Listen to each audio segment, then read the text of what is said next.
It is the Flow Friday Sports Show here on Flow FM. Time to take a look at the Pecola and District Football League. And joining me on the line is our correspondent, and that is Tim McCormack, here to tell us all about the week that was and the week that could be in what is a league that's really starting to heat up.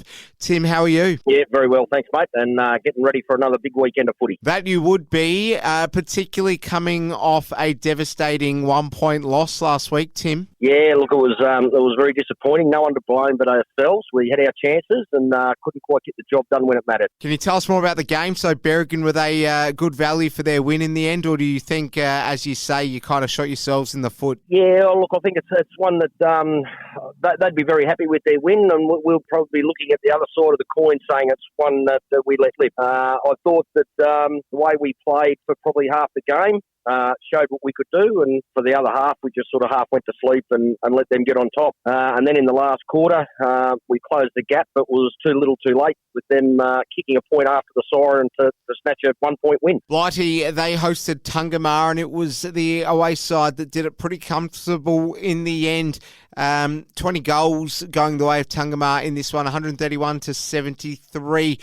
I'm sure we would have called it, at least Blighty, somewhat in the game, though. Yeah, they've been kicking a few goals at least, so they haven't been kept scoreless at all, so they're getting their fair share of the footy. Obviously just not enough quality all over the ground compared to the sides they're playing, and Tungamar's a quality side, so not surprised with the result. Druidary and Pecola United went at it. Pecola too strong, 83-237, Tim. Yeah, Pecola, we played them first up and they were quite slick. I thought this would have been one of the games of the round, but not surprised that Pecola got the point. Big win by Catamatite by over 100 points over Tokemall.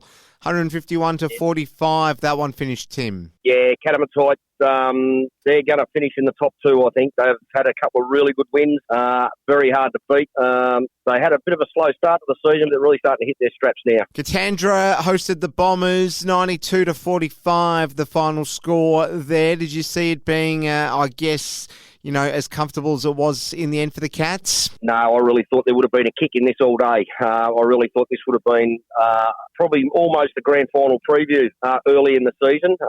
Two of the very, very best sides going around. I'm surprised with the ease that Katandra got the job done.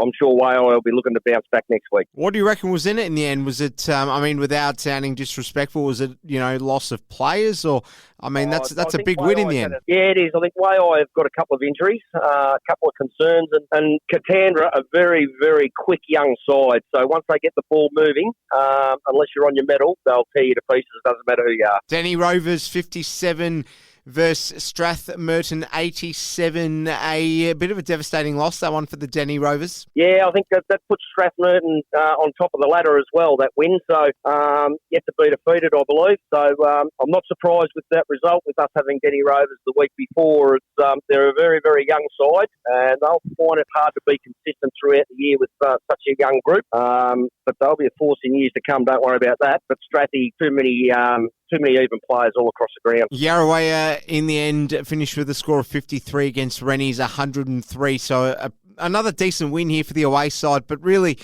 these scores becoming marginally closer each week, Tim. I guess that's the narrative to come out of this. Yeah, the two sides playing each other both hadn't had a win so far this season, so at least someone was going to come out happier at the end of the day. I'm not surprised Rennie have probably been doing just a little bit more than Yarrawira at this stage of the season. You alluded to the ladder before. Strathmerton now first, as you said there. So what do you make of how the ladder's starting to take some shape now as we head towards those crunch ties midway through the season? Yeah, look, I think probably the next 3 weeks to a month will pretty much set the ladder up how pretty much it's likely to finish at the end of the season, I think. So there's crunch games for quite a few clubs coming up in the next month. So if the sides can get on the right side of the ledger after that, I reckon the ladder will be reasonably settled. All right, let's look at tomorrow's game, starting with Berrigan and Blighty. Should be pretty smooth sailing win for the home side, I would have thought, Tim. Yeah, I think Berrigan, after playing them on the weekend, they've got a couple of very good handy players through the midfield, and Bird up forward, who kicks the majority of their goals. I think if they can get on top in the midfield, I think they'll win this one comfortably. Will the Tigers be kicking for percentage sake tomorrow, Tim, or am I being harsh? No, I'm pretty sure they will be. they will. They'll not take the foot off the gas all day, I would imagine. Katandra Jerilderie, hopefully we get some spoils in that game between the D's and the Cats. Yeah, I think Katandra, as they showed last week, too strong for the Waiai Bombers. I think they'll be too strong for Jerilderie. As simple as that. Picola United up against Rennie. It'll be hard for Picola United, but I don't know. Maybe we might get a closer game than we think, Tim. Yeah.